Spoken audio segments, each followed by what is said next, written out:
पांडुरंगा करो प्रथम नमन दुसरे चरण संतांची त्यांच्या कृपादानी कथेचा विस्तारू बाबाजी सद्गुरुदास तुका जयांचे केलिया स्मरण होय सकळ विद्येचे अधिकरण तेची वंदू श्री चरण श्री गुरूंचे ते नमस्कारुनी आता सेवे लागी सेवक झालो तुमच्या लागलो निज चरणा अहो स्वामी तुकया देवा यावरी न करावा अवेरू शरण शरण हनुमंता तुझा आलो रामदूता काय भक्तीच्या त्या वाटा मज दावाव्या सुभटा तुकाराम नाम घेता कापेयम धन्य तुकोबा समर्थ जिने केला हा पुरुषार्थ वक्रतुंड महाकाय सूर्यकोटी समप्रभ निर्विघ्नं कुर्मे देव सर्व कार्येषु सर्वदा मस्तक हे पायावरी या वारकरी संतांच्या ओम नमो ज्ञानेश्वरा ओम नमो ज्ञानेश्वरा ओम नमो ज्ञानेश्वरा ओम नमो ज्ञानेश्वरा करुणा कराया दया करुणा कराया दयाला करुणा करा दयाला तुमचा अनुग्रह लादलो पावन झालो चराचरे करुणा करा दयाला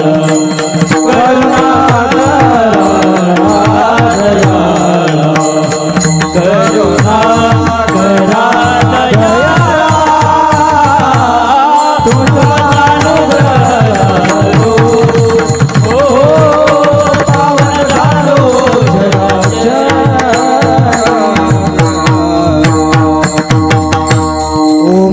ज्ञानेश्वरा करुणा करा दयाळा तुमचा अनुग्रह लाधलो पावन झालो चराचरी रूप पाहता लोचनी सुख झाले ओसाजनी तो हा विठ्ठल बरवा तो हा माधव बरवा प्रस्तुत प्राप्त प्रसंगी संप्राप्त सेवेकरता घेतलेला अभंग अखिल विश्वातील यच्यावत प्राणी मात्रांना प्रिय असणारे अखिलकोट ब्रह्मांड नायक षडगुण ऐश्वर्य संपन्न भगवान श्री पंढरीश परमात्मा आणि त्या पंढरीश परमात्म्याला देखील प्रिय असणारे आवडते असणारे श्रीमंत श्री जगद्गुरु तुकोबाराय महाराज यांना देखील प्रिय असणारे आवडते असणारे मुक्त कैवल्य तुजोनिधी भगवान श्री ज्ञानोबा यांचा जवळजवळ सर्वांच्या परिचयाचा अभंग सेवेकरता घेतलेला आहे विठाला विठाला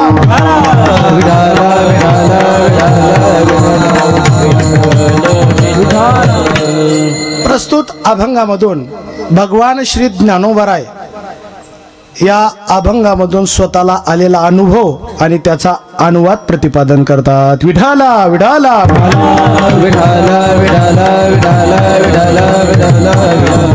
पहा अभंगाच्या चिंतनाकडे जाण्यापूर्वी अर्थात रोज आपण 7 वाजता टीव्हीवरती बातम्या पाहतो ठळक बातम्या आपण पाहतो आणि त्याच्यानंतर विस्तृत बातम्या पाहत असतो तसे या अभंगाच्या ठळक बातम्या आपल्या समोर प्रथमतः ठेवतो आणि विस्तृत चिंतन नंतर करू विठाला विठाला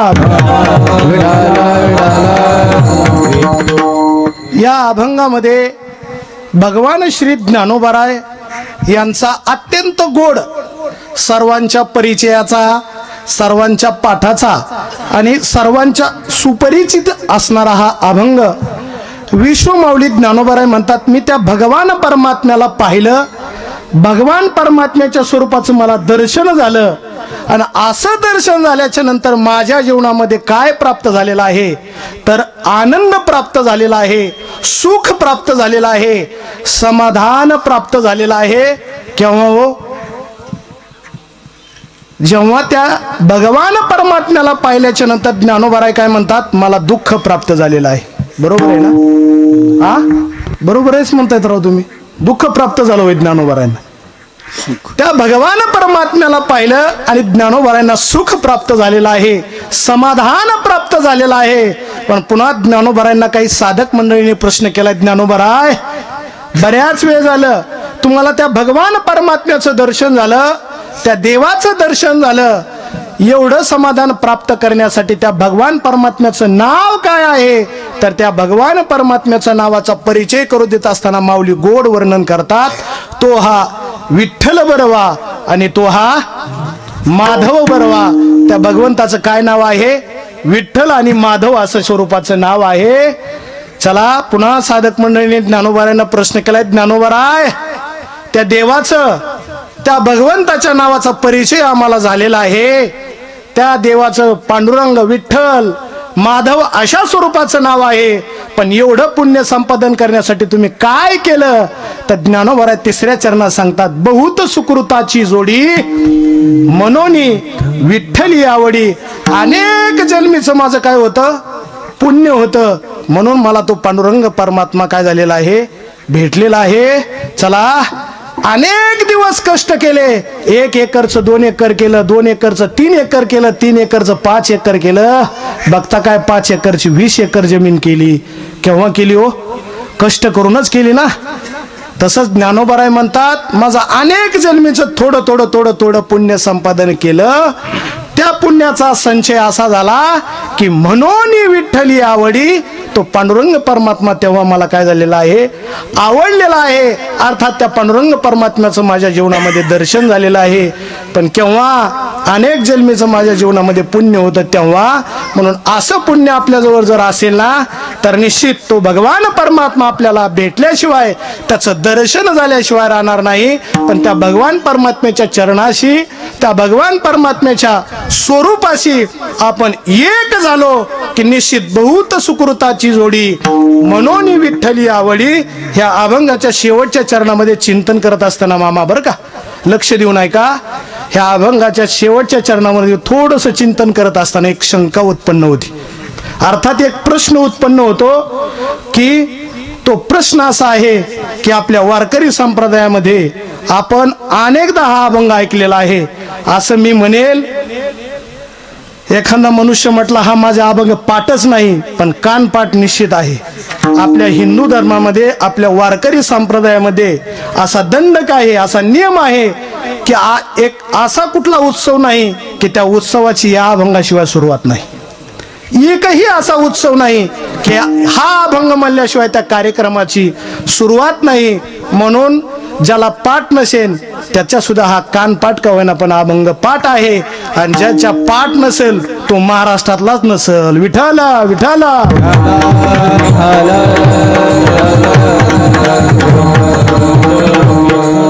पहा, या अभंगाचं चिंतन करत असताना प्रश्न उत्पन्न होतोय. मला या ठिकाणी आपल्याला न्यायचं आहे. लक्ष देऊन ऐका. थोडंसं कान एकाग्र करा, थोडंसं लक्ष द्या. ह्या अभंगाच्या शेवटच्या चरणामध्ये आपल्याला चिंतन करत असताना प्रश्न असा उद्भवतोय की प्रत्येक संत महात्म्याने आपल्या वारकरी संप्रदायामध्ये काय लिहिलेले आहेत? ग्रंथ लिहिलेले आहेत. बरोबर आहे ना? बोला ना, का खाली येऊ? माझी भाषा समजते ना? प्रत्येक संत महात्म्याने काय केलेलं आहे? आपलं वाङ्मय लिहिलेलं आहे. जगद्गुरु तुकोबारायांनी पंचम वेद नावाचा ग्रंथ लिहिलेला आहे. त्याचं नाव काय आहे? बोला की. गाथा आहे. चला, नामदेवरायांनी स्वतःचा, नामदेवरायांचा गाथा लिहिलेला आहे. त्याला प्रत्येक अभंग झाला की स्वतःच्या नामामध्ये अशी काय केलेली हो? नाव दिलेलं आहे. तुकोबारायांनी गाथा लिहिलेला आहे. तुका म्हणे असं काय केलेलं आहे? नाव दिलेलं आहे. चला, सावता महाराजांकडे या. त्यांनी सुद्धा ग्रंथ लिहिले. त्यांनी सुद्धा सावता म्हणे अशी काय केलेली आहे? नाममुद्रा दिलेली आहे. चला, एकनाथ महाराजांकडे या. एकनाथ महाराजांनी सुद्धा अनेक ग्रंथ लिहिलेले आहेत. त्या ग्रंथाला स्वतःचं नाव दिलेलं आहे. प्रत्येक संत महात्म्याने आपलं वाङ्मय तयार करत असताना त्याला काय केलेलं आहे हो? स्वतःचं नाव दिलेलं आहे. स्वतःची नाममुद्रा त्याला दिलेली आहे. पण प्रस्तुत अभंग, चला, ज्ञानोबारायाने सुद्धा अनेक ग्रंथ लिहिलेले आहेत. सुंदर असा हरिपाठ की ज्यांच्या मुखारवाणीतून आपण ऐकला मगाशी, त्याला हरिपाठ अभंग झाला की त्याला ज्ञानदेव म्हणे अशी काय केलेलं आहे हो? नाममुद्रा दिलेली आहे. पण प्रस्तुत अभंग कोणाचा आहे? बोला की. अभंग कोणाचा आहे? माऊलीचा आहे. पण या अभंगाला ज्ञानदेव म्हणे अशी नाममुद्रा आहे का हो बाबा? मग हा अभंग माऊलीचा कस काय? प्रश्नच आहे ना. हा याचं उत्तर आहे का? भजन करा विठाला विठाला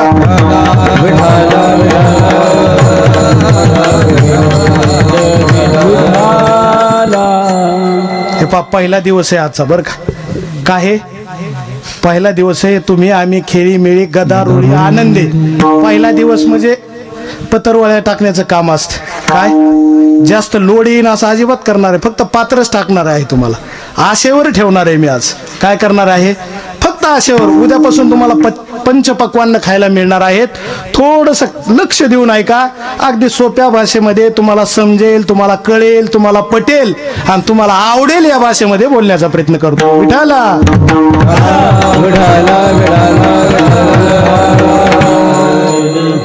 प्रश्न तुमच्या लक्षामध्ये आलेला आहे. प्रस्तुत अभंगाला ज्ञानदेव म्हणे असे काय नाही, नाममुद्रा नाही. प्रस्तुत अभंगाला भगवंताचं नाव आहे. का आहे याचं उत्तर आहे का? आळंदी क्षेत्रामध्ये चारही संत महात्मे राहत होते. कोण कोण?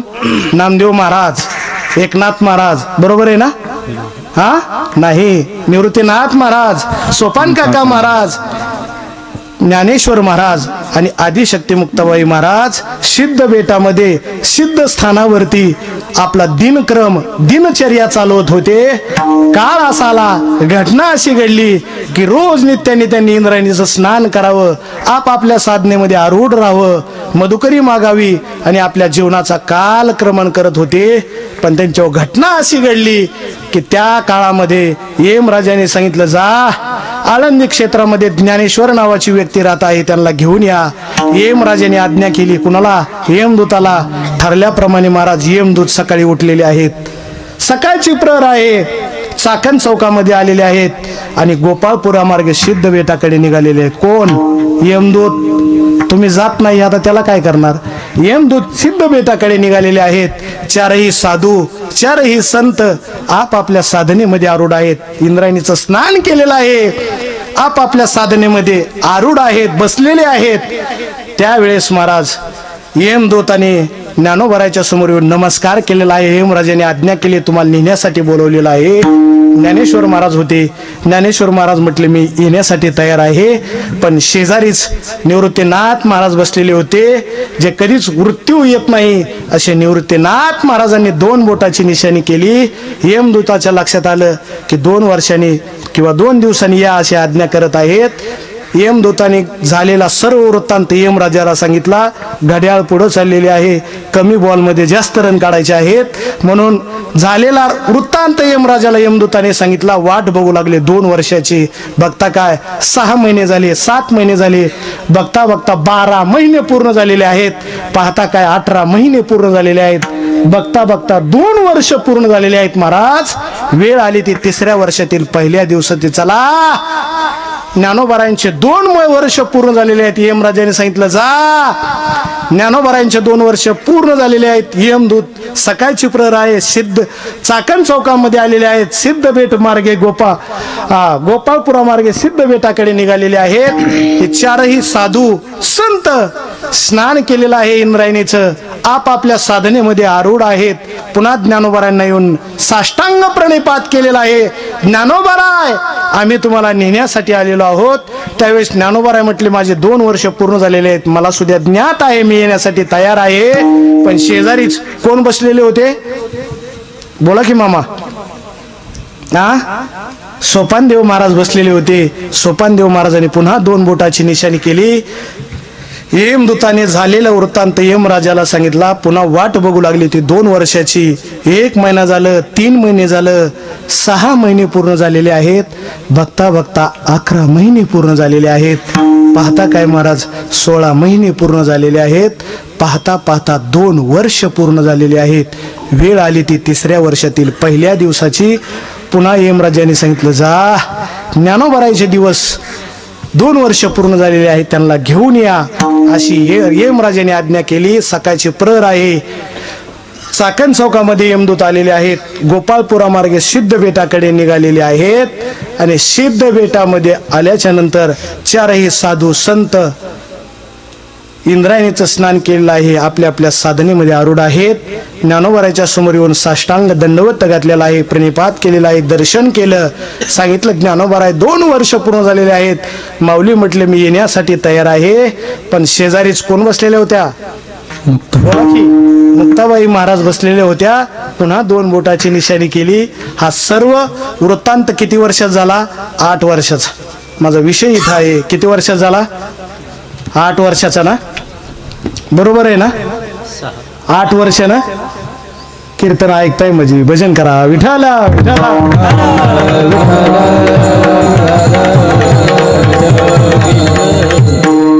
आता तासाव गाडी आली जरा, हा ना? जमलंय आता. किती वर्षाचा कालखंड झाला? 6 वर्षाचा कालखंड झाला. ऐका, उत्तर असं आहे, या 6 वर्षाच्या कालखंडामध्ये ज्ञानोबारांनी जेवढे काही ग्रंथ लिहिले त्याला स्वतःचं नाव न देता त्यांनी भगवान परमात्म्याचं नाव दिलं. अर्थात हे आयुष्य आपलं नसून श्री गुरुच्या कृपेने भगवंताच्या आशीर्वादाने आपल्याला हा आयुष्य प्राप्त झालेला आहे. म्हणून त्याला स्वतःचं नाव न देता भगवंताचं नाव दिलं. काय दिलं? सर्व सुखाचे आगर बाप रखुमा देवीवर. असा असणारा सर्व सुखाचा ठेवा देणारा कोण आहे? तर तो आहे सर्वांचं लालन करणारा, सर्वांचं रक्षण करणारा आणि सर्वांचं पोषण करणारा कोण असेल तर तो पांडुरंग परमात्मा आहे. हा झाला अभंगाचा सरळ भावार्थ. विठाला विठाला.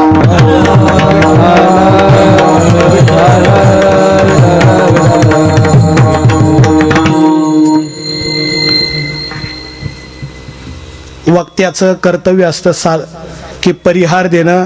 सालाबाद प्रमाणे भव्य दिव्य अशा स्वरूपाचा ग्रंथराज ज्ञानेश्वरीचा पारायण सोहळा तथा रामायण कथा आणि पवित्र पावन अशी असणारी ही भूमी आणि ज्या भूमीमध्ये पवित्र अशी गोदावरी मैया सातत्याने प्रवाहित होत आहे, अशा या पवित्र आणि पावन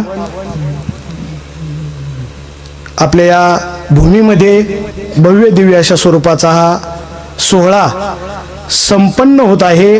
तो संपन्न होत असताना या ठिकाणी भगवान श्री गणेशांच्या कृपा आशीर्वादाने ही सेवा करत असताना अनेक जणांच्या सहकार्यातून, अनेक जणांच्या प्रयत्नातून आणि अनेक जणांच्या आशीर्वादातून ही सेवा करण्याची संधी आज मला प्राप्त होत आहे. म्हणून प्रथमतः मी तुकोबाराचे एक प्रमाण सांगतो. जन्मोजन्मी आम्हा बहुपुण्य केले, तेव्हा या विठ्ठली कृपा केली. किंवा उजळले भाग्य आता अवघी चिंता वारली या न्यायाने. आणि ज्यांच्याकडे बघून, अर्थात ज्यांच्या कृपा आशीर्वादाने आम्ही आमच्या जीवनाचा आळंदी क्षेत्रामध्ये कालक्रमण केलं, असे असणारे आमच्या गुरुवर्य यमुनाका जाधव त्याही या ठिकाणी उपस्थित आहेत. माझं परम भाग्य आहे की त्या या ठिकाणी उपस्थित आहेत. आणि अनेक मंडळी, वारकरी संप्रदायाचा वसा आणि वारसा जपणारी मंडळी या ठिकाणी उपस्थित आहेत. अनेक मंडळी या उत्सवामध्ये आहुती देणार आहेत. पण आज या उत्सवासाठी महाराष्ट्रातील अनेक दिग्गज मंडळी या ठिकाणी उपस्थित आहेत. मूर्ती लहान पण कीर्ती खरंच महान असणारे आमचे रोहन दादा भिसे या ठिकाणी उपस्थित आहेत. सुंदर अशी मृदंगावरती साथ देण्यासाठी. आणि तसेच ज्यांनी आता गोड चाल गायली, गोड आवाज आहे त्यांचा आणि ज्यांची गुरुनिष्ठा आहे, असे असणारे आमचे केदार दादा जाधव तेही या ठिकाणी उपस्थित आहेत. तसेच आमचे परममित्र भजन सम्राट, संगीत रत्न माऊली महाराज तेही या ठिकाणी उपस्थित आहेत. तसेच हरिभक्तीपरायण गजानन महाराज तेही या ठिकाणी उपस्थित आहेत. आणि माझ्यासोबत आले महाराष्ट्रातील युवा कीर्तनकार, गायनाचार्य, हरिभक्तीपरायण योगेशजी महाराज आटुळे तेही या ठिकाणी उपस्थित आहेत. मातृवर्ग आहे, पितृवर्ग आहे. आणि सर्वांच्या उपस्थितीमध्ये अगदी मला 1 तासामध्ये सर्व चिंतन सांगून, अभंगाचा सारांश सांगून आपल्यासमोर सेवा सादर करायची आहे. या ठिकाणी आमच्या सर्वांचं लाडकं व्यक्तिमत्व की वैभव दादा म्हटलं की निखळ प्रेम आपल्याला जर पाहायचं असेल तर वैभव दादा साळुंकेकडे आम्ही पाहतो. म्हणून आमचे वैभव दादाच्यामुळं ही सेवा करण्याची संधी, आज मला एक आहुती टाकण्याची एक सेवा या ठिकाणी मिळत आहे. मी काही मोठा कीर्तनकार नाही, पण सेवके करावे सांगितले काम या न्यायाने ही सेवा करण्याची संधी आज मला प्राप्त होत आहे. म्हणून मी खऱ्या अर्थाने भाग्यवान आहे. अगदी 1 तासामध्ये विश्वमाऊली ज्ञानोबारायचं चिंतन, ज्ञानोबारायांनी भगवान परमात्म्याचं दर्शन कसं केलं आणि त्यांना दर्शन झाल्याच्या नंतर काय काय लाभ प्राप्त झाला याचं चिंतन या अभंगामध्ये माऊली सांगतात. विठाला विठाला विठाला विठाला विठाला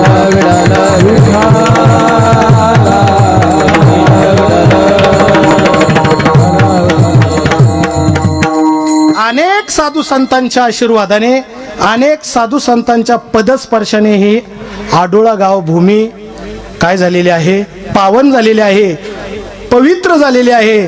पण ह्या भूमीमध्ये मला असं वाटतंय साधू संतांच्या आशीर्वादाने ही भूमी जशी काय झालेली आहे, धन्य झालेली आहे, तशी या मंडपामध्ये तुम्ही येत असताना मला वाटतंय संत चरण रज लागत असच वासनेचे बीज जळून जाय नाही, वासनेचे बीज आतमध्ये आल्यासारखं वाटतंय. म्हणून संत महात्म्याचं दर्शन केल्याच्या नंतर आपल्या अंतकरणातले काम क्रोध गेले की निश्चित संत महात्मे कुठल्या पदाला गेलेले आहेत. अर्थात संत महात्म्याचं दर्शन आपल्याला झाल्याशिवाय राहत नाही. म्हणून त्या साधू संतांचं आपल्या जीवनामध्ये दर्शन घडावं, त्या हेतूने, त्या सद्वासनेने भगवान परमात्म्याच्या चिंतनासाठी हा जो अभंग गायलेला आहे, हा जो अभंग निवडलेला आहे, तो अत्यंत सोपा, सर्वांना कळेल, सर्वांना समजेल, सोप्या भाषेमध्ये आपण चिंतन करण्याचा प्रयत्न करू. विठाला विठाला विठाला विठाला. आणि या आजच्या कार्यक्रमाचं एक विशेष सौंदर्य आहे, विशेष आकर्षण म्हटलं तरी चालेल की या वारकरी संप्रदायाचा वसा आणि वारसा जपणारी मंडळी आज या कीर्तनामध्ये उभी आहेत. हे अत्यंत एक नवजण्यासारखं अत्यंत मोलाचं कार्य करणारी मंडळी, या वारकरी संप्रदायाची पताका घेऊन खांद्यावरती ही मंडळी रात्रीचा स्वयंपाक आणि सकाळचा स्वयंपाक होण्यासाठी काय घेऊन येता? दगड का सरपण घेऊन येता? हा बोला की सरपणच ना.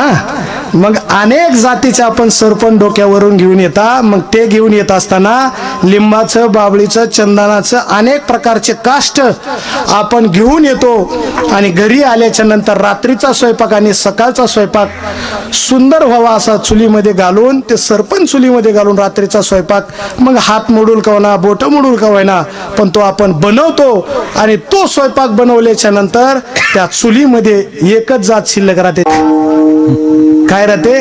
राख. ज्ञानोबारायची ओवी ऐका. का खैर चंदन काष्टे हे विवंसना तवची घटे, जवन घापती एकवटे अग्नी माझी. एकदा का अग्नीमध्ये गेलं रे गेलं की तिथं एकच जात शिल्लक राहते, ती म्हणजे राख. तसं एकदा का भगवंताचं रूप पाहिलं रे पाहिलं की तिथं एकच जात शिल्लक राहते, ती म्हणजे देव. विठाला विठाला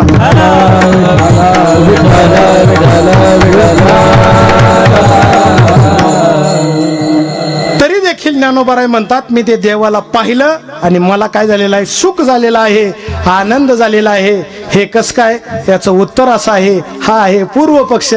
अनुभवाचे किती प्रकार पडतात? 4. लक्ष देऊन ऐका बरं थोडस. तुम्हाला जरा बोरच व्हायला लागलंय मला असं वाटायलंय, नाही ना? बोर होत नाही ना? थोडस लक्ष द्या. याचं उत्तर असं आहे, अनुभवाचे 4 प्रकार पडतात. त्याच्यातला पहिला वर्ग आहे अनुभव असतो पण अनुवाद नसतो. दुसरा वर्ग आहे अनुवाद असतो पण अनुभव नसतो. तिसरा वर्ग आहे अनुभवही नसतो आणि अनुवाद देखील नसतो. चौथ्या वर्गाचं परिशेष न्यायाने चिंतन करायचं आहे. अनुभवही असतो आणि अनुवाद देखील असतो. हे झाले 4 वर्ग. थोडक्यामध्ये सांगतो पुढे चलतो. पहिला वर्ग आहे अनुभव असतो पण अनुवाद नसतो. या वर्गात जर कोण असेल तर योगी महात्मे. योगी महात्मा समाधी अवस्थेमध्ये ब्रह्मानंदाचा आनंद उपभोगत असताना त्या समाधी अवस्थेचा त्याला अनुभव असतो पण त्याचा त्याला काय करता येत नाही, अनुवाद करता येत नाही. अर्थात आपल्यासारख्या एखाद्या साधकाने जाऊन विचारलं, महाराज उठा, समाधी अवस्थेमध्ये ब्रह्मानंदाचा आनंद आम्हाला सांगा. त्यावेळेस त्या योगी महात्म्याला त्या समाधी अवस्थेचा अनुभव असतो, पण त्याला अनुवाद करता येत नाही. लक्ष देऊन ऐका, पटलं नसेल, लक्षात आलं नाही, ही घड्याळ आहे माझी. अनुवाद असतो पण अनुभव नसतो. याच्यावर सांगतो, ही घड्याळ माझी विहिरीमध्ये पडली आहे. विहिरीमध्ये घड्याळ पडले, 10,000ची घड्याळ आहे, सोन्यासारखी दिसते. महाराज तुमची घड्याळ काढून देतो, पण मला 1000 रुपये द्यावा लागतील. मी म्हटलं 1000 नाही 1200 घे, पण घड्याळ काढून दे. कपडे काढले, महाराज 1200 रुपये मिळणार आहेत. त्या मुलाने विहिरीमध्ये उडी टाकली. टाकल्याबरोबर तो घड्याळीचा शोध घेऊ लागलेला आहे. बघता काय, खाली तळाला जाईल तसं त्याला पिवळं पिवळं दिसू लागलं. बघता बघता त्या घड्याळीचं दर्शन झालं, अर्थात त्या घड्याळीचा अनुभव त्याला आला. पण त्याला अनुवाद करता येत होता का? त्याचा जर अनुवाद करायला गेला असता तर त्याच्या नाकातोंडामध्ये पाणी गेलं असतं. अर्थात त्या घड्याळीचा त्याला अनुभव आहे, पण त्याचा अनुवाद करता येत नाही. हा झाला पहिला वर्ग. सोडून द्या, तुमच्या लक्षात येणार नाही, मलाही माहिती, सोडून द्या. दुसऱ्या वर्गाचं चिंतन करा. अनुवाद असतो पण अनुभव नसतो. या वर्गात जर कोण असतील तर आपण आहेत महाराज. या वर्गात आपण आहेत, अनुवाद आहे पण अनुभव नाही. चला, ज्ञानोबरायांच्या ज्ञानेश्वरीचं पारायण कोण कोण करते? अनेक मंडळी आपण पारायण करणारे आहेत. अनेक साधू संतांच्या ग्रंथांचं पारायण आपण करत आहोत. याचा अनुवाद आपण करू शकतो, पण आपल्याला अनुभव नाही. ज्ञानोबरायांची ज्ञानेश्वरी वाचाल, जगद्गुरु तुकोबारायांचा गाथा वाचाल, एकनाथ महाराजांचं एकनाथी भागवत वाचाल, याचा अनुवाद आपल्याला आहे, पण याचा अनुभव आपल्याला करता येत नाही. मी सांगत नाही, जेत अमरत्व हे सिंहासन, ऐरावता सारिके वाहन, राजधानी भुवन अमरावती, जेत महासिद्धीची भांडारे, अमृताची कोठारे, जे गावी खिल्लारे कामधेनुची, गंधर्व गात गाणी, रंभे ऐशी नाचणी, उर्वशी मुख्य विलासनी अंतौरिया. अशा पद्धतीचा अनुवाद आपल्याला करता येतो, पण अनुभव आहे का? नाही. हा झाला दुसरा वर्ग. सोडून द्या, तिसऱ्या वर्गाचं चिंतन करा. अनुभवही नसतो आणि अनुवाद देखील नसतो. या वर्गात जर कोण असतील तर पशु पक्षी आहेत, त्यांना कुठला अनुभवही नाही आणि अनुवाद देखील नाही. या वर्गात पशु बसतात. आणि चौथ्या वर्गाचं परिशेष न्यायाने चिंतन करायचं आहे. त्यांना अनुभवही असतो आणि अनुवाद देखील असतो. या वर्गात जर कोण बसत असतील तर माझे संत महात्मे बसतात. ते अनुभवही सांगतात आणि त्याचा अनुवाद देखील. अनुभवाले अंगाते जगादेत से, तुला जगादेत आसे ते हा जगादेत से. अनुभवाले अंगाते जगादेत से, तुला जगादेत से, तुला जगादेत. हो अनुभवाले अंगाते जगादेत से, तुला जगादेत से, तुला जगादेत से. अनुभवाले अंगाते से, तुला जगादेत से, तुला जगादेत से. संत महात्मे अनुभव सांगण्यासाठी येत असतात. अनुभव आले अंगा ते या जगात देत असे. अनेक प्रमाण आपल्याला सांगता येतील. तुका म्हणे चाखोनी सांगे, मजा अनुभव आहे अंगे, किंवा सेवितो हा रस वाटितो आणि का घ्यारे होऊ नका रानभरी, किंवा आम्ही वैकुंठवासी आलो याच कारणाशी, बोलिले जे ऋषी साच भावे वर्ताया. संत महात्म्य अनुभव आणि अनुवाद सांगण्यासाठी या पृथ्वी तलावरती येत असतात. म्हणून अशाच पद्धतीचा अनुभव आणि अनुवाद आपल्या हिंदू धर्मामध्ये, आपल्या वारकरी संप्रदायामध्ये एखादी गोष्ट पटवून देत असताना त्याला दृष्टांत देऊन अनेक प्रकारचे रूपक तयार करून आपण काय करतो, त्या गोष्टी पटवून देतो. मी आपल्याला सांगेल, एखाद्या व्यक्तीला ग्रामपंचायत लढवायची आहे म्हणून अनेक लोक अनेक शक्कल लढवत असतात. मग काही मंडळी आपल्या गावामधून दोन बस घेऊन काय करतात, पंढरपूरला नेतात, पैठणला नेतात. अनेक प्रकारचे काय करतात, ते आपल्याला अनेक प्रकारचे लोकांना काहीतरी बळी पाडण्यासाठी, आपलंसं करण्यासाठी काहीतरी एखादा लाडू म्हणा, एखादा बिस्किटचा पुडा म्हणा द्यायचा प्रयत्न करतात. पण त्याच पद्धतीचा संत महात्मे हे वारकरी संप्रदायाचं तत्वज्ञान पटवून देण्यासाठी अनेक प्रकारचे रूपक तयार करतात. काय करतात, अनेक प्रकारच्या रूपकाच्या माध्यमातून ते गळी पटवण्याचं अर्थात ते पटवून देण्याचं कार्य करतात. ह्या वारकरी संप्रदायामध्ये अनेक साधू संतांनी हे संत वाङ्मय आपल्याला रुचावं, आपल्या अंतःकरणामध्ये ठसावं म्हणून कधी कधी वासुदेवाचं रूपक केलेलं आहे, कधी कधी लेखीचं रूपक केलेलं आहे, कधी कधी सुनेचं रूपक केलेलं आहे आणि कधी कधी अनेक प्रकारचे रूपक साधू संतांनी केलेलं आहे. तसं प्रस्तुत अभंगामध्ये सुंदर असं मैत्रिणीचं रूपक या प्रस्तुत अभंगामध्ये भगवान श्री ज्ञानोबारायांनी केलेलं आहे आणि त्याचंच वर्णन भगवान श्री ज्ञानोबाराय अभंगाच्या पहिल्या चरणात. रूप पाहता रूप पाहता रूप पाहता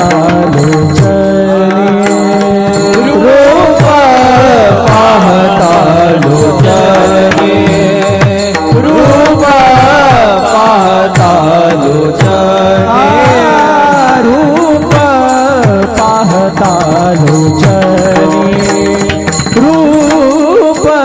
पाहता रूप पाहता रूप पाहता रूप पाहता सुख झाले हो साजनी, सुख झाले हो साजनी, तो हा विठ्ठल बरवा, तो हा विठ्ठल बरवा. सुख झाले हो साजनी, सुख झाले हो साजनी, तो हा विठ्ठल बरवा, तो हा विठ्ठल बरवा. रूप पाहता लोचनी, सुख झाले हो साजनी, तो हा विठ्ठल बरवा, तो हा माधव बरवा. पाहता लोचनी, सुख झाले हो साजनी, तो हा विठ्ठल बरवा, तो हा विठ्ठल बरवा, बरवा. ज्ञानोबाराय वर्णन करत असताना म्हणतात, रूप पाहता लोचनी, सुख झाले ओसाजनी. त्या भगवान परमात्म्याचं रूप पाहिलं आणि माझ्या जीवनामध्ये सुख प्राप्त झालेलं आहे, आनंद प्राप्त झालेला आहे. पण भगवंताच्या रूपाविषयी पहिला शब्द आहे रूप. भगवंताच्या रूपाविषयी अनेक शास्त्रकाराने आपापल्या पद्धतीने मतांतर केलेलं आहे. अर्थात आपापलं मत मांडून आपापल्या पद्धतीने भगवान परमात्म्याचं असं रूप आहे, असं स्वरूप आहे, असं प्रत्येक शास्त्रकाराने मत मांडल्यामुळे प्रत्येकाचं जरी मत वेगवेगळं असलं पण जायचं एकाच ठिकाणी आहे. आपल्या आढुळा गावामध्ये यायला अनेक रस्ते असले तर यायचं कुठं आहे? आढोळ्यालाच यायचे का गंगा मसल्याला जायचे नाही.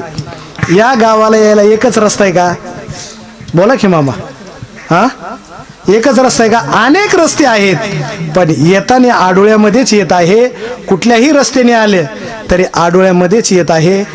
म्हणून अनेक शास्त्रकांचे जरी वेगवेगळे मत असले तरी यायचं फक्त भगवंतापाशीच आहे. म्हणून असा असणारा भगवान परमात्मा, त्या भगवान परमात्म्याच्या रूपाविषयी अर्थात त्या शास्त्रकाराविषयी आपल्याला जास्त मत न मांडता भगवंताच्या रूपाविषयी रंग नाही, रूप नाही, नाही वर्ण छाया, मै गुलाम तो चिरुगराया असा असणारा तो भगवान परमात्मा आहे. रूप पाहता, पाहता शब्दाचे दोन अर्थ होतात. थोडंसं लक्ष देऊन ऐका. अगदी 20 मिनिटामध्ये म्हणजे 11ला बरोबर सेवा समाप्त करणार आहे. लक्ष देऊन ऐका. रूप पाहता, पाहता शब्दाचे दोन अर्थ होतात. दृश्य पश्यती म्हणजे पाहणे आणि दृश्य ज्ञान म्हणजे ज्ञानाच्या द्वारे पाहणे किंवा जाणे. मग ज्ञानोबाराने रूप पाहिलं का जाणलं? बोला की. पाहिलं नाही होय? हा, बोला की. ज्ञानोबाराने रूप पाहिलं का जाणलं? हा, बोला की राव. इलेक्शन कसं व्हायचं? ज्ञानोबारायने जाणून रूप पाहिलं. काय केलं? जाणून रूप पाहिलं. दृश्य पश्यती म्हणजे पाहणे आणि दृश्य ज्ञानम म्हणजे ज्ञानाच्या द्वारे पाहणे किंवा जाणणे. रूप पाहता लोचनी, लोचन म्हणजे काय? डोळे. या लोचनाने त्या भगवंताचं रूप पाहिले. कुणी? याने, या लोचनाने, या डोळ्याने रूप पाहता म्हणजे पाहणे, या लोचनाने त्या भगवंताचं रूप पाहिलं. आणि ज्ञानोबाराय काय म्हणतात?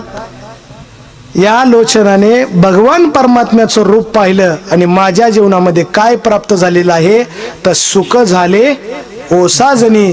माझ्या जीवनामध्ये सुख प्राप्त झालेलं आहे, आनंद प्राप्त झालेला आहे. मग केव्हा?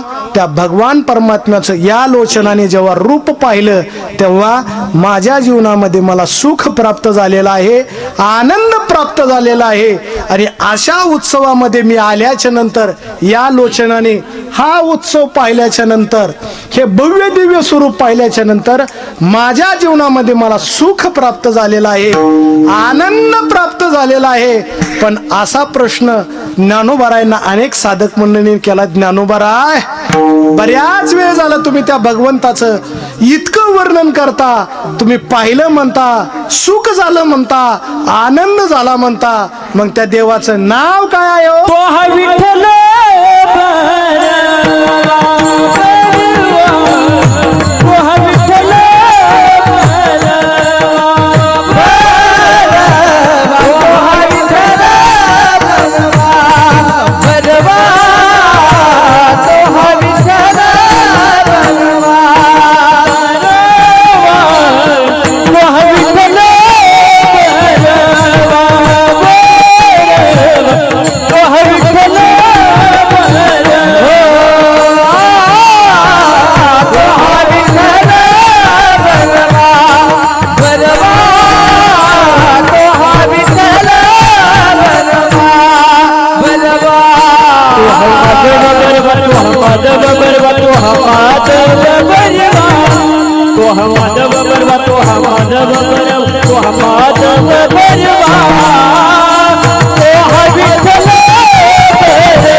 भगवंताच्या नावाचा परिचय करून देत असताना गोड परिचय करून दिला.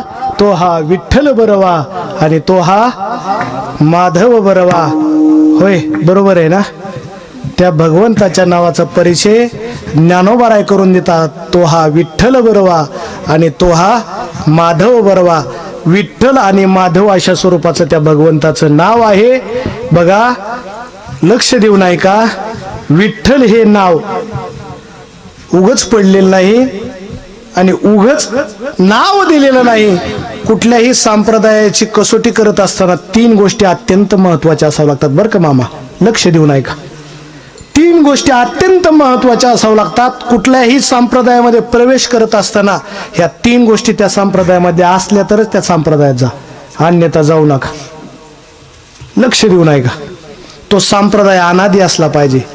त्या संप्रदायाचे ज्ञान, कर्म, उपासना हे साधने असले पाहिजेत आणि त्या संप्रदायाची देवता ही वेदबोधित असली पाहिजे. बघा, या हिंदू धर्मामध्ये अनेक संप्रदाय आहेत. त्या अनादी आहेत का नाहीत हे मला माहित नाही, पण प्रत्येक जण त्यांच्या मागे लागलेला आहे. पण लक्ष देऊ नाही का? तो संप्रदाय अनादी आहे का नाही याची पात्रता, याची प्रशंसा आधी आपण केली पाहिजे. आपला वारकरी संप्रदायाचा विचार केला तर तो अनादी आहे. आपल्या वारकरी संप्रदायाचे ज्ञान, कर्म, उपासना ही साधने आहेत आणि आपल्या संप्रदायाची देवता ही वेदबोधित आहे. मला इथं बोलायचं आहे. मी जास्त बोलत असतो पण घड्याळ पुढे चाललेली आहे. वेळ कमी आहे माझ्याकडं. कमी वेळेमध्ये जास्त शब्द तुमच्या समोर मांडायचे आहेत, जास्त भाव तुमच्या समोर मांडणार आहे आणि पुढे चालणार आहे. मला इथं बोलायचं आहे. संप्रदाय अनादी आहे. ज्ञान कर्म उपासना आणि ही आपली साधने आहेत आणि आपली देवता ही वेदबोधित आहे. ही विठ्ठल शब्द वेदबोधित का आहे याची श्रुती आपल्या समोर गाणार आहे. आपल्याकडे सर्वांकडे दूध आहे ना, आहे ना. विठ्ठल शब्द कसा तयार झाला याचं आपल्याला चिंतन थोडंसं करायचं आहे. गायी सर्वाजवळ आहेत, गावरान गायी आहेत. रोज संध्याकाळी दूध काढल्याच्या नंतर आपण दही लावता ना, दही लावता ना. दही दहीच म्हणता ना तुमच्याकडे, का वेगळा शब्द आहे? दहीच ना. बघा, ते पातेल्यामध्ये दही घेता, सगळा स्वयंपाक झाल्याच्या नंतर त्या हारावरती काय करता, आहारावरती ते पातेलं रिकामं पालतं घालता ना, नाही ना. उतारा ठेवून त्याच्यात दूध टाकून ते आपण गरम करायला ठेवता आणि इतकं गरम करता की चांगली भाकरी आणि साई त्याच्यावरती येऊन देता. ते पातेलं उचलतात आणि बाहेर आणून ठेवता. आणून ठेवल्याच्या नंतर गरम दुधामध्येच मुरवण टाकता ना, हा नाही ना. थोडस कोमट दूध राहिल्याच्या नंतर त्याच्यात काय टाकता आपण? मुरवणच म्हणतात तुमच्याकडे का इरजण? हा, इरजण आपण त्याच्यामध्ये टाकतो आणि टाकल्याच्या नंतर रात्रभर त्या दुधाची प्रक्रिया चालू होते. दुधाचं रूपांतर कशात होतं? दह्यामध्ये होतं आणि सकाळच्या प्रहरी सुंदर असं दही बनतं. आणि दही बनल्याच्या नंतर घरामधली आपली आई म्हणा, आजी म्हणा, आपली ताई म्हणा, सुंदर अशी रवी घेते आणि त्याचं घुसळण करायला सुरू करते.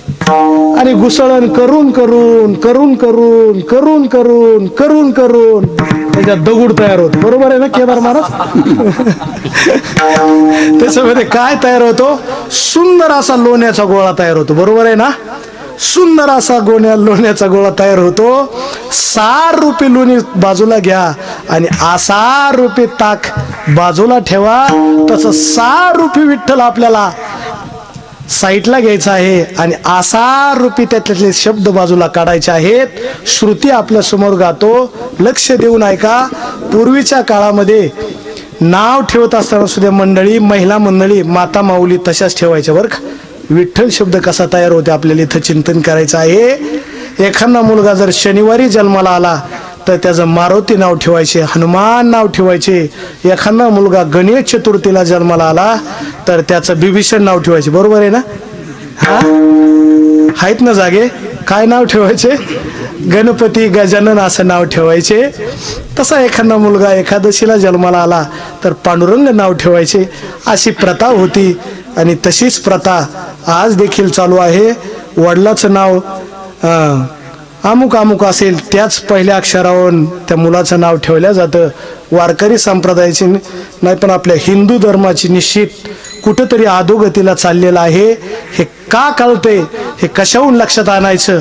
तर पाऊस कधी पडायला लागलेला आहे, ऊन कधी पडायला लागलेलं आहे. हे ते सगळं वातावरण, कलीचं वातावरण आपल्यामध्ये घुसले असल्यामुळं ह्या प्रक्रिया होणार आहेत. पण म्हणून लक्षात ठेवा, ही पृथ्वी पाप आणि पुण्यावर समतोल ठेवून चाललेले आहे. विषयांतर होत आहे, मला बोलायचं नाही. म्हणून पुण्याचा आणि पापाचा संचय अर्थात सारखा असला पाहिजे. निश्चित पुण्यच जास्त असलं पाहिजे. म्हणून मला हे सांगायचं आहे की विठ्ठल शब्दाची श्रुती आपल्या समोर गाणार आहे. लक्ष देऊन ऐका. सभूमी विश्वतो हृत्वात अद्य तिष्ठत दशांगुल. या श्रुतीमधून आपल्याला विठ्ठल शब्द काढायचा. लक्ष देऊन ऐका. सभूमी विश्वतो हृत्वात अद्य तिष्ठत दशांगुल. सभूमी मधलं वि घ्या, अद्य तिष्ठत मधलं ठ घ्या आणि दशांगुल मधलं ल घ्या. मग सर्व शब्द मिळून होतो माधव. बरोबर आहे ना? नाही? कसं काय राव विठ्ठल होईल? लक्ष देऊन ऐका की राव. बघा, सभूमी विश्वतो हृत्वात आद्य तिष्ठत दशांगुल. सभूमी मधलं वि घ्या, आद्य तिष्ठत मधलं ठ घ्या आणि दशांगुल मधलं ल घ्या. मग सर्व शब्द मिळून होतो माधव. बरोबर आहे ना? बघा ना राव, ते बरोबर आहे म्हणतात. हा, काय शब्द होतो? लक्ष देऊन ऐका. सभूमी विश्वतो हृत्वात आद्य तिष्ठत दशांगुल. सभूमी मधलं वि घ्या, आद्य तिष्ठत मधलं ठ घ्या आणि दशांगुल मधलं ल घ्या. मग सर्व शब्द मिळून काय होतो? मग म्हणा विठ्ठल विठ्ठल.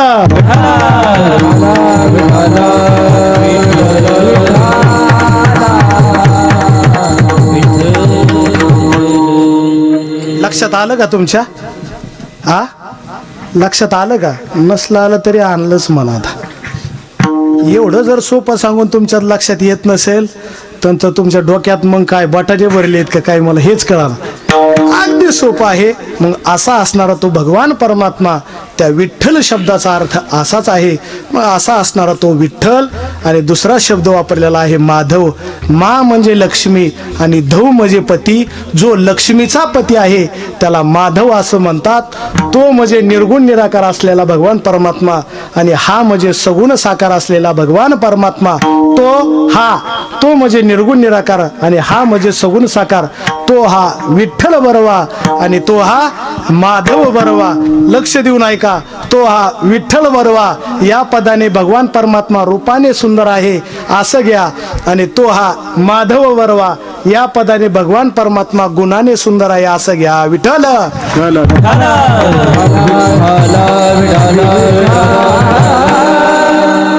भगवान परमात्मा खरंच रूपाने सुंदर आहे का? खरंच भगवान परमात्मा रूपाने सुंदर आहे. तो हा विठ्ठल बरवा या पदाने भगवान परमात्मा रूपाने सुंदर आहे. लक्ष देऊन ऐका. माघ वारी आलेली आहे, सुंदर वारी आलेली आहे.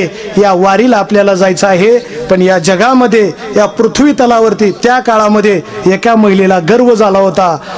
इतका गर्व झालेला होता की या जगामध्ये माझ्यासारखं सुंदर लावण्य घन जगामध्ये कोणीच नाही. इतका गर्व झालेला होता मामा. आणि खरंच गर्व झालेला होता की महाराज तिने पान जर खाल्लं त्या माता माऊलीन तर इथं दिसायचं. माझ्या दिसणार नाही पण तिच्या दिसत होतं. इतकी लावण्य घन, इतकी सुंदर होती. ती म्हणायची या जगामध्ये माझ्यासारखं सुंदर कोणीच नाही. पण त्याच गावामध्ये एक वारकरी होता. तो म्हणायचा अगं बाई विनेकरी बाबासारखा, अगं बाई एकदा तरी पांडुरंगाकडे चल, एकदा तरी त्या भगवंताकडे चल. ज्याने हा 3.5 हाताचा नरदेह दिलेला आहे ना तो निश्चित सुंदर आहे. तुझ्यापेक्षा सुद्धा सुंदर असेल. पण ती माता माऊली तयार नव्हती महाराज. गर्व होता. एखादा माणूस खरंच सुंदर असल्यावर किती गर्व असतो. एखाद्याकडे 4 व्हीलर गाडी असू द्या, 4-5 जण इथं उभा असावा, तो सावकाश जातच नाही. तो सावकाश गाडी नाही, एकदम सुपर फास्ट गाडी निघते त्याची. इतका गर्व असतो कशाचा? गाडीचा. पण हा गर्व सुद्धा नाहीसा एक ना एक दिवस होणार आहे. म्हणून त्या महिलेला गर्व झाला होता. कशाचा? बोला की. सुंदरपणाचा गर्व झालेला होता. पण त्या गावामध्ये एक वारकरी होता. महिन्याला वारीला जायचा. एकदा तरी माझ्या पांडुरंगाकडे चल, एकदा तरी माझ्या देवाकडे चल असा विनंती करायचा. ज्याने हा सुंदर असा नरदेह दिलाय, ज्याने दिले इंद्रिय हात पाय कान डोळे मुख बोलाया वचन, जेणे तू जोडशी नारायण नासे भवपण नासे जीव पण भवरोग जाणे. हे तुमच्या संगतीचा परिणाम आहे बघा. म्हणून नासे जीव पण भवरोग, अंतकरणामधले भवरोग जाण्यासाठी अगं बाई ज्याने हा 3.5 हाताचा नरदेह एकदा तरी तू पंढरपूरला चल. ते माता माऊली ऐकायला तयार नाही.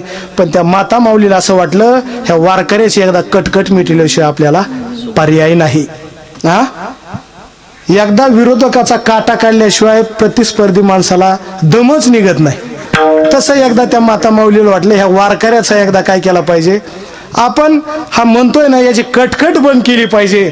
म्हणून सुंदर 4 वाऱ्यापैकी जिला महत्व आहे अशी वारी आता आलेली आहे 2 दिवसावरती. आणि त्या माघ वारीला जायचं ठरवलं. वारकऱ्याला आनंद झाला. आता वाघ मारी आलेली आहे. 4 दिवसामध्ये मला पांडुरंग परमात्म्याचं दर्शन होणार आहे. मी ते पंढरपूरमध्ये जाणार आहे. पंढरपुरा नेईल गुढी, अशा पद्धती माझ्या जीवीची आवडी पंढरपुरा नेईल गुढी अशा न्यायाने 4 दिवसामध्ये गेली महिनाभर आपल्याला पांडुरंग परमात्म्याच्या चरणावर मस्तक ठेवता आलं नाही. पण आता आपल्याला वारी जवळ आलेली जायचं आहे. वारकऱ्याला आनंद होता त्या पांडुरंग परमात्म्याचं आपल्याला दर्शन होणार आहे. पण त्या माता माऊलीला आनंद झाला होता की या वारकऱ्याचा गर्व नाहीसा करायचा होता. इतकी सुंदर होती आणि गर्वही इतका झालेला होता, अभिमान झालेला होता, इतका अभिमान झालेला होता की महाराज ठरल्याप्रमाणे माजलगावहून उद्या सकाळी 9 वाजता गाडी आहे. आपण सर्व पंढरपूरला जाणार. तुम्ही पंढरपूरला गेले ना? बोला, गेले ना तुम्ही मामा पंढरपूरला? मी जसं जसं सांगल, नाही तुम्ही जसं जसं सांगाल तसं मी पुढचं सांगतो. आता ठरल्याप्रमाणे, आता वेळ नाही आपल्याला, 11 वाजायला फक्त 10 मिनिटं आहेत. 10 मिनिटामध्ये अजून लई सांगायचंय तुम्हाला. लक्ष देऊन ऐका, थोडंसं बोला तुम्ही, उत्तर देत चला म्हणजे आपल्याला गाडी लवकर पोहोचवता येईल. ठरल्याप्रमाणे सकाळी 9 वाजता जे वारकरी बाबाने सांगितलं, पंढरपूरला यायचंय ना, उद्या सकाळची शिदोरी आथरायला पांघरायला आपल्या पडशीमध्ये घ्यायचं आणि पंढरपूरला निघायचं. माता माऊली जिला गर्व झाला होता त्या माता माऊलीने पिशवी भरलेली आहे, सकाळी उठलेली आहे, सुंदर असा स्वयंपाक घेतलेला आहे, त्या पडवीमध्ये पिशवीमध्ये भरलेला आहे आणि सकाळी ठीक 9 वाजता ती माजलगाव अर्थात पाथरी स्टेशनला आलेली आहे. गाडी पंढरपूरला निघालेली आहे, त्याच्यात वारकरी बाबा बसलेले आहेत. ज्या महिलेला गर्व झाला होता ती महिला बसलेली आहे आणि तुम्ही आम्ही सुद्धा त्या गाडीमध्ये बसलोत आणि कुठं निघालोत? येवताड्याला. कुठे निघालो? पंढरपूरला निघालेलो आहोत. गाडी निघलेली महाराज. बघता काय, बघता बघता गाडी केजला आली, पाहता काय गाडी कळमला आली, बघता बघता गाडी येरमाळ्याला आली. हो, येरमाळ्याला गाडी थांबली. कंडक्टरने बेल वाजवली आणि बेल वाजवल्याबरोबर सांगितलं 10 मिनिटं गाडी जेवायला थांबते. वारकरी बाबांनी सांगितलं आपण जो शिदोरी आलेली आहे ती शिदोरी काढा. माता माऊलींजीला गर्व झाला होता, तिने सुद्धा शिदोरी खाल्ली, वारकऱ्याने खाल्ली, तुम्ही सुद्धा खाल्ली. कंडक्टरने डबल बेल वाजवली. गाडी निघालेली आहे. गाडी निघाली महाराज. बघता काय गाडी बार्शीमध्ये आली, पाहता पाहता गाडी कुर्डुवाडीमध्ये आलेली आहे. बघता काय गाडी शेटफळमध्ये आलेली आहे आणि पाहता पाहता गाडी पंढरपुराकडे आलेली आहे. हो, गाडी पंढरपुराकडे आलेली आहे. वारकऱ्याला आनंद होऊ लागला. काही क्षणामध्ये पंढरपुरामध्ये जाणार, चंद्रभागेचं स्नान करणार, पांडुरंग परमात्म्याचं दर्शन करणार. हा आनंद कुणाला होऊ लागला? वारकऱ्याला होऊ लागला. तसा तसा त्या माता माऊलीला सुद्धा आनंद होऊ लागला. ह्या वारकऱ्याचा गर्व आता मी नाहीसा करणार. ह्या वारकऱ्याने वर्षभर लय कटकट केलेली आहे, हे कटकट आता थांबवणार आहे, असा गर्व त्या महिलेला झाला होता. बघता काय, जसं पंढरपूरमध्ये कुर्डुवाडीहून निघाल्याच्या नंतर अगदी पंढरपूरमध्ये प्रवेश करायच्या आधीच डाव्या हाताला एक मंदिर आहे. सांगा बरं कुठलंय? सांगा की राव. पंढरपूरला जाऊन जाऊन जाऊन जाऊन पंढरपूरचा रस्ता खराब करून टाकला तुम्ही. पंढरपूर तुम्ही स्वच्छ ठेवलं नाही, घाण करून टाकलं. आणि पंढरपूरमध्ये गेल्याच्या नंतर पहिल्यांदाच तुम्हाला मंदिर कुठलं हे सुद्धा लक्षात नाही. बोला की राव, लक्ष देऊन ऐका. आणि इथून पुढे गेल्यावर नंतर बघा, पहिलं मंदिर आहे विष्णू सहस्रनामाचं. आपल्याच कुर्डुवाडी रोडने गेल्यावरच आहे ना. हो, पंढरपूरमध्ये त्या सोलापूर चौकाच्या अलीकड डाव्या हाताला मंदिर आहे. लक्ष देऊन. आता तुम्ही वाघमारीला जाणार आहेत ना काही मंडळी, लक्ष देऊन ऐका. डाव्या हाताला विष्णू सहस्रनाम मंदिर आहे. वेळ घेत नाही, चला पुढे. महाराज गाडी पुढे निघाली. बघता काय दगडी पुलावरती गाडी आली. आनंद वाटू लागला. गाडी पुढे आल्याच्या नंतर पुलाच्या पुढे आलं की तिथं सातारकरांचं मोठे गाडी तिथं थांबते. पहा, गाडी तिथं थांबली. वारकरी बाबा उतरलेले आहेत. जिला गर्व झाला होता ती माता माऊली महिला उतरलेली आहे. तुम्ही आम्ही उतरलेलो आहेत. वारकरी बाबा निघाले आणि सरगम चौकाकडे निघाले. नाही ना? नाही, चंद्रभागेकडे निघालेले आहेत. दिंडी वारकरी बाबा पुढे. ज्या महिलेला गर्व झाला होता ती महिला माग आणि तुम्ही आम्ही त्याच्या मागे निघालो. चंद्रभागेमध्ये दिंडी सोहळा आला. स्नान झालेला आहे, गंध लावलेला आहे, सगळं काही विधी उरकून वारकरी बाबा पुढं ज्या महिलेला गर्व झाला होता ती माग आणि त्याच्या माग आपण चाललेलो आहेत. आंघोळ झाल्याच्या नंतर पहिलं दर्शन कुणाचं? बोला, बोला की. पुंडलिकरायाचं दर्शन करा. चला पुढं. दिंडी निघाली. पुंडलिकरायाचं दर्शन केलं. गर्दी नव्हती माघवारीला तवाच्या काळात. आताला इथे जाऊन सोडून द्या. त्या काळामध्ये गर्दी नव्हतीच. दिंडी सोहळा भगवंताच्या दरबारामध्ये रावळात आलेला आहे. ज्या वारकऱ्याला आनंद होऊ लागला. काही क्षणामध्ये हे मस्तक मला पांडुरंग परमात्म्याच्या चरणावरती ठेवायला मिळणार आहे. ज्या माता माऊलीला गर्व झाला होता ती महिलाही देखील म्हणत होती ह्या वारकऱ्याचा अभिमान मी नाहीसा करणार आहे. तुम्ही आम्ही मागून आलेलो आहोत. रावळामध्ये आल्याच्या नंतर सर्वात प्रथम कुणाचं दर्शन घेतात? बोला की आता, बोला ना. कानोपात्रेचं रावळात बोलतोय. हो, एकदम समोर नामदेव महाराजांचं दर्शन घेताना बोला की सगळ्यात पहिलं दर्शन कोणाचं घेतलं जातं? बोला की तुम्ही म्हणले ना बोलतो. कोणाचं दर्शन घेतलं जातं? चोखोबारायांचं दर्शन केलं. आधी ह्या डोक्यात चोख करायचं, कुणाचं? चोखोबारायचं दर्शन करायचं आणि तदनंतर नामदेव पायरीचं दर्शन करायचं. वारकऱ्याने दर्शन केलं, त्या माता माऊलीने केलं, तुम्ही सुद्धा केलं. दिंडी पुढे निघाली. दिंडी खालूनच बरं का, वरून सुद्धा नाही, खालून पुढे आल्याच्या नंतर सोन्याच्या 3 पायऱ्या आहेत. किती? लक्ष देऊन आहे का? सोन्याच्या नाहीत, त्या पंचधातूच्या आहेत. त्याचं दर्शन करा ना, आतमध्ये प्रवेश करा. आतमध्ये प्रवेश केला की थोडीशी असं मंडपासारखीच पडवी आहे तिथं. आणि डाव्या हाताला कुणाचं मंदिर आहे? तुम्ही गेलात का काय खालून कधी मंडपात? बोला की राव. मुख दर्शन बारी नामदेव पायरीचं दर्शन केलं आणि इकडून पलीकडून ते मशीन वाजत तिकडून तिथं ते 4-2 पोलीस उभा आहेत तिथं, ते लावते अंगाला आतमध्ये. आणि तिथून आत गेल्याच्या नंतर त्या पायऱ्या वालांवर वर आतमध्ये गेलोत की डाव्या हाताला एक मंदिर आहे, ते गणपती बाप्पाचं. लक्ष देऊन आहे का? कुणाचं? गणपती बाप्पाचं मंदिर आहे. कधी गेलात तर निश्चित पहा. आणि समोर सभा मंडपामध्ये आलात की अखंड विण्या पहारा चालू आहे, त्या विणेकऱ्याचं दर्शन करा. आणि आतमध्ये गेल्याच्या नंतर वारकरी पुढं जे माता माऊलीला गरज झाला ते माता माऊली मागं तुम्ही आम्ही पाठीमागं चलत आहोत. बघता बघता दिंडी सोहळा आतमध्ये आलेला आहे. दिंडी सोहळा आतमध्ये आलेला असताना अगदी गरुड खांबापाशी आलेला आहे. वारकरी बाप्पाने गरुड खांबाचं दर्शन केलं, त्या माता माऊलीने केलं. बघता बघता 50 फुटावरून जिथून मुख दर्शन चालू आहे तिथून वारकरी वारकरी आणि पांडुरंग परमात्म्याची मूर्ती निहाळली. सुंदर ते ध्यान उभे विटेवरी असा भगवान परमात्मा पाहिला. वारकऱ्याला आनंद झाला. काही क्षणामध्ये महिनाभर झालं संसारामध्ये कूट झालेलं डोकं देवाच्या चरणावरती ठेवून आनंद प्राप्त करून घ्यायचा आहे. पण जसा वारकरी पुढे गेला, ज्या माता माऊलीला गर्व झाला होता ती समोर आल्याबरोबर तिने टाळी वाजवली.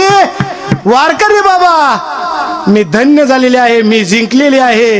हा असणारा काळा कूट, काळा असणारा पांडुरंग परमात्मा काय सुंदर आहे, लावण्य घन आहे का, असा प्रश्न केला. पण वारकरी म्हटला, अगं बाई, एकदा तरी माझ्या पांडुरंग परमात्म्याच्या चरणावर नतमस्तक हो, माझा खरंच भगवान परमात्मा सुंदर आहे. महाराज वारकरी बाबा पुढे गेले. ज्या महिलेला गर्व झाला होता ती महिला सुद्धा पुढे आलेली आहे. बघता काय दिंडी सोहळा समोर आला आणि जिथं एक मशीन लावलेली आहे माणसं मोजायची, तिथं एक मशीन आहे बघा, आहे ना, आहे का नाही? आतमध्ये गेलेच ना, त्या मशीनीमधून आतमध्ये वारकरी बाबा गेलेत. ज्या महिलेला गर्व झाला होता ती सुद्धा गेलेली आहे. आपण सुद्धा पुढे चला. आणि त्या काचामध्ये ग्रंथ ठेवलेला आहे, त्या काय? वेद. त्या वेदाचं दर्शन करा. पुढे चला. पुढे कुणाच्या पादुका आहेत? नक्की का? तुकोबारायांच्या पादुका आहेत, त्याचं दर्शन करा. समोर चला. पांडुरंग परमात्म्याची महत्वाची चौकट, अत्यंत दरवाजा आतला जवळचा दरवाजा. देवाच्या समोर काय त्या वारकऱ्याला आनंद होऊ लागला की आता हे मस्तक भगवंताच्या चरणावरती ठेवून आज आनंद प्राप्त करून घ्यायचा आहे, सुख प्राप्त करून घ्यायचं आहे. तसा वारकरी बाबा समोर आलेला आहे. भगवंताच्या चरणावर नतमस्तक झाला. आनंदुरे आजी आनंदुरे सभाया अभ्यंतरी अवघा परमानंदुरे, अशा पद्धतीचा एक आनंद निखळ त्याने घेतलेला आहे. पण ज्या माता माऊलीला गर्व झाला होता त्या माता माऊलीने सांगितलं, हे असं असणारं सुंदर असणारं मस्तक ह्या भगवंताच्या जे चरणावरती ठेवलं तर माझं डोकं काळं होईल. काय? माझं मस्तक, माझं कपाळ काळं होईल, एवढा गर्व त्या माता माऊलीला झालेला होता. पण त्या भगवंताने असं काय रूप साजरं केलं, असं मदनासारखं रूप केलं की किती गोड असं रूप साजरं केलं. राजस सुकुमार मदनाचा पुतळा, राजस सुकुमार मदनाचा पुतळा, राजस सुकुमार मदनाचा पुतळा, राजस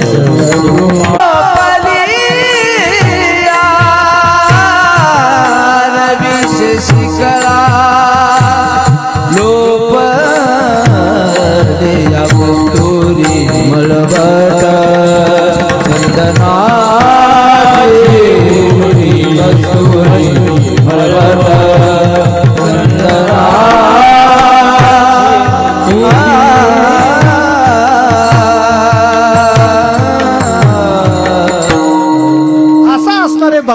परमात्म्याने राजस सकुमार मदनाचा पोतळा रवी शशिकाळा लोपली अशा पद्धतीचं रूप साजरं केलं आणि इतकं सुंदर सुवळस असं रूप केलं. आणि त्या माता माऊलीने मस्तक न टेकवता आपला अंगुष्ठ भगवंताच्या चरणाला लावल्याबरोबर भगवंताचं एवढं कोवळ लसलशीत स्वरूप, जसा हात लावल्याबरोबर भगवंताच्या पायाला खून पडली हो, खोलगा पडला.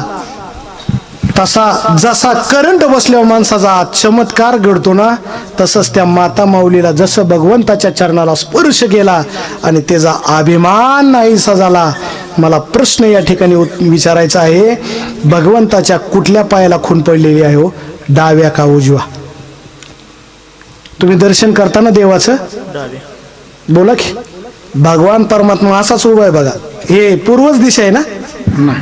नाही, कोणची मग? उत्तर पूर्व इकडे काय? अवघडच काम झालं माझं आज. कुठल्या पायाला लवकर सांगा ना, वेळ 11 वाजलेत. हा, डाव्या उजव्या? हे उजव्यामध्ये ते बघा डाव्या म्हणाले ते तिकडे बाबा. भगवंताच्या कुठल्या? बरोबर आहे ना? तुम्ही बोला म्हणजे जर शंकाच वाटेली मला. यांचं नाही, तुम्ही डाव्यास ना? भगवंताच्या डाव्याच पायाला खुने, लक्ष देऊन ऐका. आपण महाराज संसारामधले एखाद्या रानातला एखाद्याने दगड उचलावा, कुठल्या खांद्यावर एखाद्या बांधावर ठेवा, तो बरोबर तुम्ही हुडकून काढताल. पण पांडुरंग परमात्म्याकडे संताकडे गेल्यावर लक्षच देणार नाही तुम्ही. त्याच्यामुळेच आपलं कल्याण होत नाही हो, त्याच्यामुळेच आपला उद्धार होत नाही. म्हणून मी सांगतो की देवाकडे संताकडे गेल्याच्या नंतर एक निष्ठेने भावपूर्ण अंतःकरणाने आपण जा, निश्चित आपला उद्धार झाल्याशिवाय राहणार नाही. म्हणून ज्या महिलेचा गर्व नाहीसा होत झाला, त्या महिलेचा सुद्धा भगवान परमात्म्याने उद्धार केला. म्हणून असा असणारा भगवान परमात्मा रूपाने सुद्धा सुंदर आहे. सुंदर ते ध्यान मी आपल्याला मगाशीच प्रमाण सांगून गेलो. असा असणारा तो हा विठ्ठल बरवा या पदाने भगवान परमात्मा रूपाने सुंदर आहे, आणि तो हा माधव बरवा या पदाने भगवान परमात्मा गुणाने सुंदर आहे. मी सांगत नाही, ज्ञानोबारायचे ज्ञानेश्वरी बोलते, ऐका येश श्री अवतारे ज्ञान वैरागी ऐश्वर्य हे साई गुणवरी वस्तीचे, म्हणून तो भगवंतो असा असणारा तो भगवान परमात्मा आहे. आणि अशा असणाऱ्या भगवान परमात्माचं एवढं नाम मुखाला येण्यासाठी तुम्ही काय केलं तर तो ज्ञानोबाराय सांगतात, बहुत सुकृताची जोडी म्हणून विठ्ठली आवडी. ज्ञानोबाराय सांगतात, अनेक जन्मीचं माझं पुण्य होतं, तिळे तिळे पुण्य साचा पडे, तरी हे बहुत जन्मी जोडे, नाम तुझे वाचेशी आतोडे, समागम गडे संतांचा, किंवा जन्मोजन्मी आम्ही बहु पुण्य केले, तेव्हा या विठ्ठले कृपा केली. अनेक जन्मीचं पुण्य होतं, म्हणून कुठंतरी तो भगवान परमात्मा आमच्याशी एकनिष्ठ एक रूपाने झालेला आहे. म्हणून अनेक जन्मीचं पुण्य असेल तर तेव्हाच आपल्याला भगवान परमात्मा आवडत असतो. मी सांगेल, आपल्या या आढोळा गावामधील एवढीच मंडळी या गावामध्ये आहे का हो, का अनेक मंडळी आजूक मंडळी आहेत बाहेरचे? एवढे गावातले नाहीत का? एवढे नाही, पण गावातले काहीतरी घरी असतेनच ना. नाही नाही, असं कसं? एखादा तरी माणूस घरी झोपला असेल ना. इतकी पुण्यवान कशी गावात यावं? सगळीच कीर्तनाला आहेत म्हणले, लईच पुण्यवान झाले ना. एखादा तरी नसेलच ना. मग महाराज, जर एकही व्यक्ती एखादा तरी व्यक्ती नसेलच, का नसेल? इथं जे आहेत त्यांचं पुण्य अधिक आहे, पण जे घरी आहेत ना त्यांचं इथं येण्याचं पुण्य कमी आहे बरं का. लक्ष देऊन ऐका. म्हणून तो म्हणून विठ्ठली आवडी, तो पांडुरंग परमात्मा आवडायचा असेल, मी आपल्याला सांगेल, आपल्या गावामध्ये अनेक तरुण मंडळी आहेत ना, पण अशी कला एखाद्याकडेच मिळते का नाही? सरपंच काय गावात सगळेच आहेत का? काय एखादा तरीच होत असतो, त्याचं काहीतरी पुण्यच असेल ना. पुण्याशिवाय थोडंच होतंय, भाग्य असावं लागतं. तसं आपल्या गावात अनेक तरुण मुलं आहेत, पण एखाद्यालाच ही कला येत असते. महाराज, ही कला काही सोपी नाही ना. पखवाज वाजून दाखवायचा, किती जीव ताडवावं लागतं ते पोरालाच माहिती आहे ना. आता मस्त दूध खाल्लंय, सगळं खाल्लंय, पण आता 2 चपात्या खाईन दे. कारण कष्ट तितकं आहे, काम तितकं करावं लागते, तितकी सेवा केल्याशिवाय त्याच्यातून बोलवायचेत ना. म्हणून मूर्ती जरी लहान असली, पण येणाऱ्या काळात कीर्तीलाच मान होणार आहे बरं का. याची कारण जर काय असेल तर संत महात्म्यामध्ये, वारकरी संप्रदायामध्ये श्रद्धा महत्वाची आहे, प्रेम महत्वाचं आहे. मला सांगा, मी आपल्याला सांगणारच आहे, 10च मिनिटं घेणार आहे, आता जास्त घेणार नाही बरं का. तुमचे कीर्तन संपलं माझं. पुण्य असेल तर जीवनामध्ये काही घडू शकतं. अक्का ताई इथं बसलेल्या आहेत. अशा मंडळीची श्रद्धा, अशा मंडळीचा आशीर्वाद आपल्या पाठीशी असला ना तर जीवनामध्ये आपल्याला काहीच कमी पडणार नाही. संसारामध्ये संसार करत असताना संसार करू नका असं कधीच म्हटलेलं नाही. संसार तुम्ही करा, पण तो संसार करत असताना परमार्थ करायला विसरू नका, हे लक्षामध्ये ठेवा. कारण 5 लाख रुपये तुम्ही कमवत असाल तर त्याच्यातले 50,000 रुपये देवाला देण्यासारखे, देवाला दिले तर काहीच कमी पडणार नाही.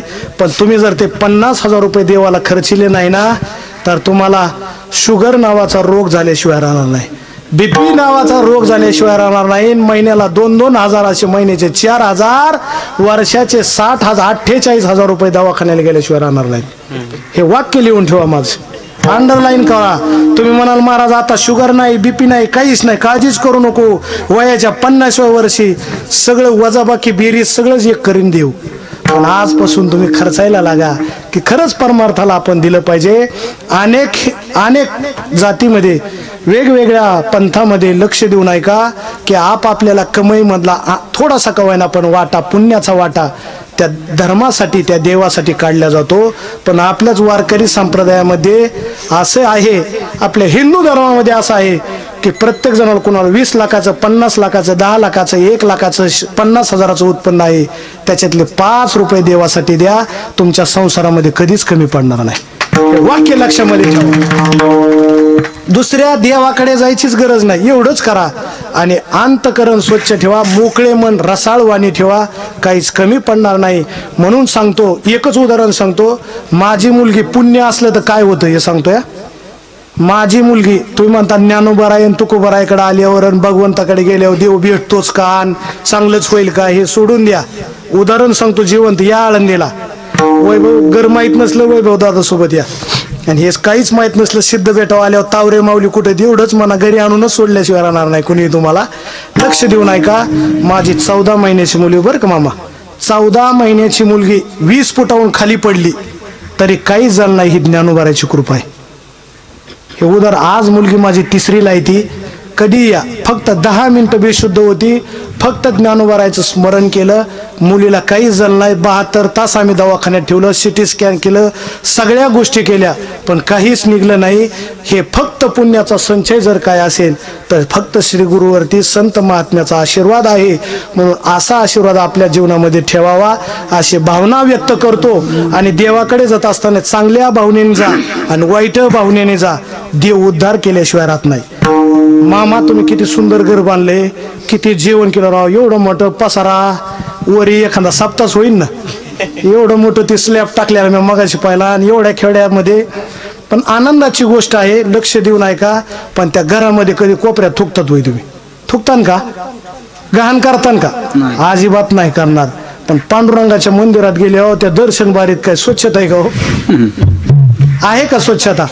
आहे का स्वच्छता? सांगा ना. प्रत्येक जण आपापल्या घरामध्ये तर थुकत नाही ना, मग त्या दर्शन बारीत गेल्यावर थुकता, कितीच अवघड आहे का. म्हणजे तुम्ही देवाकडे वाईट भावनेने जरी गेलात तरी उद्धार करतो, आणि चांगल्या भावनेने गेलात तरी उद्धार करतो. 2च दृष्टांत सांगतो, माझं कीर्तन संपवतो, लक्ष देऊन ऐका. जो ऊस लावतोय, लक्ष देऊन ऐका, जो शेतकरी ऊस लावतोय 11 महिने त्याची सुंदर अशी मशागत करतो, आणि मशागत करून तो सुंदर असा त्या ऊसामध्ये गोडवा निर्माण होतो, आणि तो कारखान्याला तोडण्यासाठी त्या ठिकाणी टोळी येते, मुकदम येतो, आणि त्याच्यावरती घाव घालतो. ज्याने ऊस लावलाय त्याला तो ऊस काय लागतो? गोड लागतो ना. ज्याने ऊस लावलेला आहे त्याला ऊस काय लागतो? गोड लागतो. आणि जो त्याच्यावर गाव घालतो त्याला काय कडू लागतो का? त्याला सुद्धा काय लागतो? गोडच लागतो. चला, ज्याने झाड लावलेलं आहे त्याला ते झाड काय देतं? सावली देतं.